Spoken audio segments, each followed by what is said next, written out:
Olá! Bom dia, família, bom dia, crianças, bom dia a todos. Uma boa segunda-feira para todos nós, uma semana abençoada, que Papai do Céu nos proteja, nos guarde, nos livre de todos os males e fique conosco durante toda essa semana, cada segundo de nossas vidas, ok? Bom, crianças, hoje é segunda-feira, 3 de maio de 2021. E nós vamos, nesse momento, iniciar o nosso livro novo. Isso, o volume 2, ok? Volume 2. E vamos iniciar ele agora na nossa aula de português, ok? Então, pegue o seu livro e acompanhe comigo. Eu vou ler aqui uma troca de ideias, na qual você vai ouvir e vai refletir sobre o assunto, tá bom? Então, vamos lá. O que há de novo? Especialistas afirmam que idosos que convivem com pessoas mais novas se sentem menos sozinhos e passam a enxergar um sentido maior da vida. Em alguns casos, o entusiasmo aumenta tanto que eles podem até ter mais disposição de enfrentar doenças ou outros obstáculos. O que você acha disso? Há pouco tempo, foi na semana passada, passou uma reportagem sobre os avós que convivem com seus netos e eles vão aprendendo através dos netos, com as experiências dos netos, e vão criando assim mais expectativas de vida. Inclusive teve um idoso que ao assistir às aulas online com o neto, ele conseguiu aprender a ser alfabetizado, coisa que ele não era ainda. Então isso mostra a importância do idoso viver com pessoas mais jovens, para se inteirar dos assuntos, né, atuais, para poder dialogar, para poder se sentir vivo, amado, não é isso? Se sentir assim como uma pessoa na casa, não é isso? Porque infelizmente tem muitos idosos, né, que ficam excluídos, né? Ficam lá no cantinho, não conversam com a família, não conversa com o idoso, não troca ideias. E esse idoso vai se apagando, a memória vai se apagando, ele não vai se atualizando e o quadro, né, mental, né, a sua memória não fica sendo trabalhada. Porque a gente precisa trabalhar o raciocínio, não é isso? A nossa mente. A nossa mente. As pessoas, quando se aposentam do trabalho, elas não se aposentam para ficar sentada, né? Só sentada ali, esquecida, não. As pessoas que se aposentam agora, né? A maioria das pessoas que se aposentam, elas começam a ler um livro, começam a viajar, começam a ver programas de TV e discutir sobre o assunto, não é isso? Quantos idosos aí não assistem aí filmes, né? Não assistem séries, né? E discutem sobre o assunto, né? Questionam com a sua família. Isso é muito importante, porque faz ele se sentir útil, não é isso? Útil. Eu sou idoso, mas eu estou aqui, não é isso? Número 1. Você convive com alguma pessoa idosa? Se sim, relate uma experiência do convívio com essa pessoa. Se você vive com alguma pessoa idosa, você vai relatar sobre esse convívio, né? Na minha casa, eu convivo com a minha avó, né? E o nosso relacionamento é assim. Aí você vai escrever um pouquinho sobre isso aqui no número 1. Você também pode relatar em seu caderno. Ou conversar, ok? Conversar com a sua família sobre o assunto. O que uma pessoa pode fazer por você e o que você pode fazer por ela? O que uma pessoa idosa pode fazer por você e você pode fazer por ela? Bom, a pessoa idosa, né? Ela é uma pessoa que tem muita experiência. Ela pode passar as experiências de vida dela para você. E você pode passar a sua vida do momento, as experiências de vida atuais, né? As suas experiências atuais, passar para ela. Ou seja, é uma troca, né? É uma troca de informações que é tanto importante para você quanto para a pessoa idosa.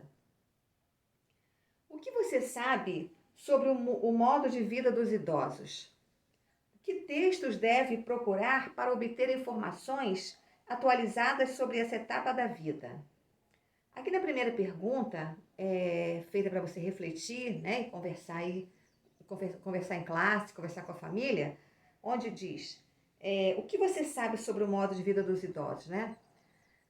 Atualmente os idosos que são aposentados, né, eles vivem um determinado salário que eles ganham devido ao tempo que eles trabalharam, eles têm esse direito, e muitos idosos, né, convivem com a sua família, em um lar, não é isso?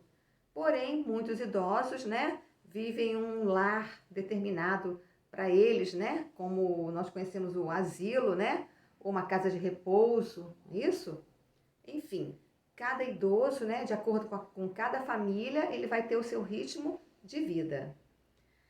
Agora, que textos devemos obter informações, né? Textos que relatam sobre o Estatuto do Idoso, principalmente. Isso, porque lá no Estatuto do Idoso tem informações importantes e necessárias para que o idoso saiba sobre os seus direitos e você também saiba sobre o direito do idoso que convive com você, ok?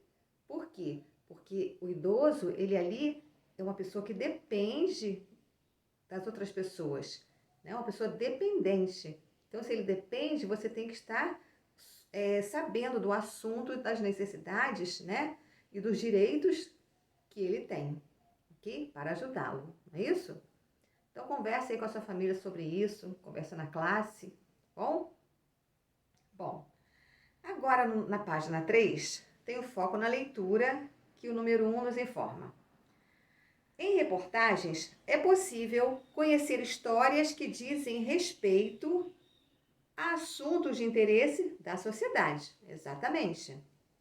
Qual é essa história aqui? A revolução dos robôs cuidadores está por vir? É uma pergunta. A revolução dos robôs cuidadores está por vir? Revolução dos robôs cuidadores está por vir? Será por quê que o autor aqui, o Peter Allison, colocou esse título? Vamos pensar antes da gente ler aqui o texto. A revolução dos robôs cuidadores está por vir? Aí logo abaixo ele coloca: um futuro de cuidadores robóticos está mais próximo do que podemos imaginar. De acordo com o título e com essa colocação dele aqui, do Peter Allison, ele quer assim nos apontar o quê? Que os idosos que moram com a família, não é isso? Família. E a família de hoje é uma família o quê? Muito acelerada, não é isso? As crianças estudam, a mãe trabalha fora, o pai também trabalha fora, ou seja, todos em busca dos seus objetivos. E o idoso, dentro desse lar, com a família, né, que tem assim a sua vida já programada ali, né, e tem um idoso em casa, ela vai precisar de uma pessoa que possa cuidar desse idoso, no caso um cuidador, né, um cuidador do idoso, uma cuidadora de idosos, ou que no futuro bem próximo podemos imaginar a revolução dos robôs cuidadores estar por vir? Será que vem aí robôs cuidadores para os idosos? Para cuidar dos idosos? Será que é isso? Hein? Bom, a gente só vai saber da real dessa história aqui lendo toda a história, não é isso? Então, eu vou ler com vocês aqui a leitura e depois vocês vão fazer a interpretação do texto sozinhos, ok? Aí no próximo vídeo eu venho com as correções, combinado? Então tá. Um futuro de cuidadores está mais próximo do que podemos imaginar.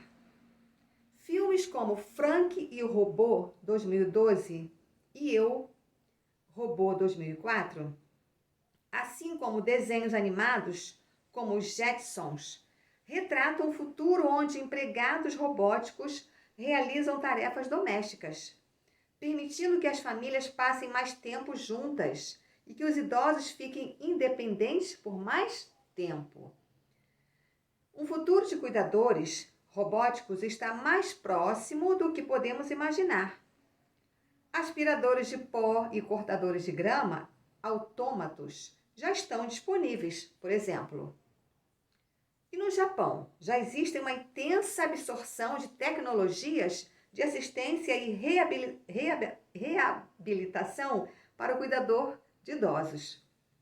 O robô Pepper, da Universidade de Middlesex, em Londres, apareceu recentemente diante de um comitê parlamentar no Reino Unido para responder a perguntas sobre o papel dos robôs na educação.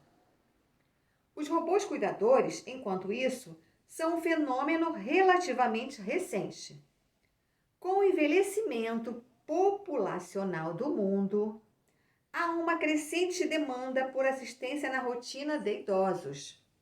No entanto, a falta de cuidadores disponíveis poderá provocar uma crise no futuro próximo.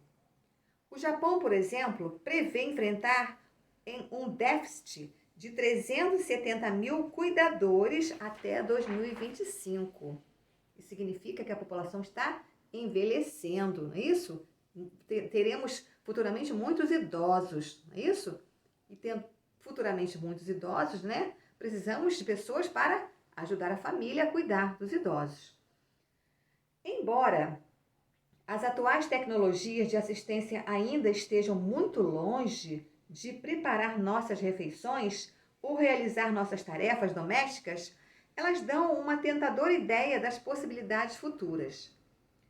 A maioria dos robôs é usada na indústria pesada e na manufatura, onde tarefas perigosas e repetidas são realizadas rotineiramente por sistemas automatizados, não é isso?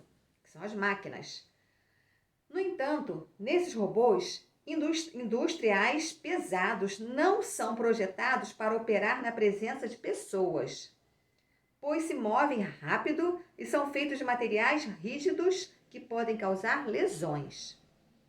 Os robôs colaborativos de hoje, ou cobots, como são conhecidos, são feitos de materiais rígidos. Ao trabalhar próximo de seres humanos, sua velocidade é controlada para garantir que eles possam interagir de forma segura. Para melhorar a segurança, as próximas gerações de robôs colaborativos devem ser feitas de materiais mais macios, como borracha, silicone ou tecido. Esses robôs são seguros por natureza, devido às propriedades materiais de que são feitos, diz Helge, roboticista da Universidade de College London. Eles prometem alcançar a precisão e a repetibilidade dos atuais robôs colaborativos e, ao mesmo tempo, garantir uma interação segura com os humanos. Um dos maiores desafios é que os sistemas de interação de robôs com humanos ainda não estão totalmente desenvolvidos. Eles funcionam até certo ponto, mas podem facilmente se confundir, como aspiradores de pó robóticos que não retornam à base de carregamento. Em condições simples, de laboratório, os robôs conseguem determinar o melhor caminho a seguir, mas em um ambiente real, como uma casa cheia de mesas, cadeiras e bagunça, é bem diferente. Muitos desses algoritmos foram desenvolvidos em laboratórios e são relativamente simples em comparação com o nível de desordem e atividade humana dentro de uma casa real, explica Nicola Bilotto, cientista da computação da Universidade de Lincoln e gerente técnico da Enrichme, um projeto que visa construir robôs para ajudar a cuidar de idosos. Bom, aqui possuem 1, 2, 3, 4 palavras, nas quais possui o seguinte significado. Indústria pesada é o tipo de indústria que tem a função de extrair matéria-prima da natureza, como madeireiras ou produtos de matéria-prima processada para outras indústrias como as siderúrgicas. Manufatura refere-se à produção de bens acabados de grande escala, como a indústria automobilística. Automatizados, aqueles que utilizam técnicas computadorizadas ou mecânicas. Roboticista, profissional responsável por pesquisar e desenvolver diversos tipos de robôs. Bom, terminamos de ler aqui o texto, ok? Eu li, você acompanhou. Então, aqui o texto nos relatou que possivelmente surgirá um projeto que visa construir robôs para ajudar a cuidar de idosos, devido ao aumento da população idosa, né? Como a população idosa está crescendo, não é isso? Graças a Deus, os idosos estão vivendo mais, não é isso? Estão com mais saúde, pois eles fazem exercícios físicos, não é isso? Estudam, não é isso? Muitos trabalham ainda, ou seja, estão na vida ativa, né? Estão com a saúde assim bem legal, estão vivendo mais tempo, não é isso? Porém, precisam de ter uma orientação mais visual, por ele ser idoso, ter ali os seus remédios para tomar na hora certinha, não é isso? Não seria legal andar sozinho, né, para pegar uma condução, não é isso? Pois alguns têm assim algum problema assim de memória, não é? Enfim, a população idosa está grande e vai aumentar mais, porque as pessoas idosas, né, atualmente, estão assim continuando em suas atividades, não é isso? Bom, mas um dia esses idosos, né, mesmo em atividades, não é isso? Eles vão precisar, né, das pessoas para cuidar deles, não é isso? A família é o principal. A família é o principal. Tem pessoas para ajudar? Tem, mas a família é o principal. Bom, agora você vai fazer as páginas, os exercícios das páginas 5, página 6, página 7, página 8. 5 a 8, onde você vai ler as questões e vai consultar o texto. Tem que consultar a leitura, ok? Leiam e façam com atenção. E no próximo vídeo aqui, nessa aula, eu estou vindo com as correções. Combinado? Combinado? Então tá. Outro detalhe. Na página 9, tem aqui brasileiros criam robô humanoide para atender em restaurantes e hotéis. Será a nossa próxima aula de português, onde a gente vai saber que tipo de robô é esse, né? Que tantos estão falando aí. Mas nesse momento, nós ficaremos nas páginas 5 a 8, ok? Então façam com atenção. No próximo vídeo aqui nessa aula, eu estou entrando com as correções. Bom? Beijo, criança. Até já.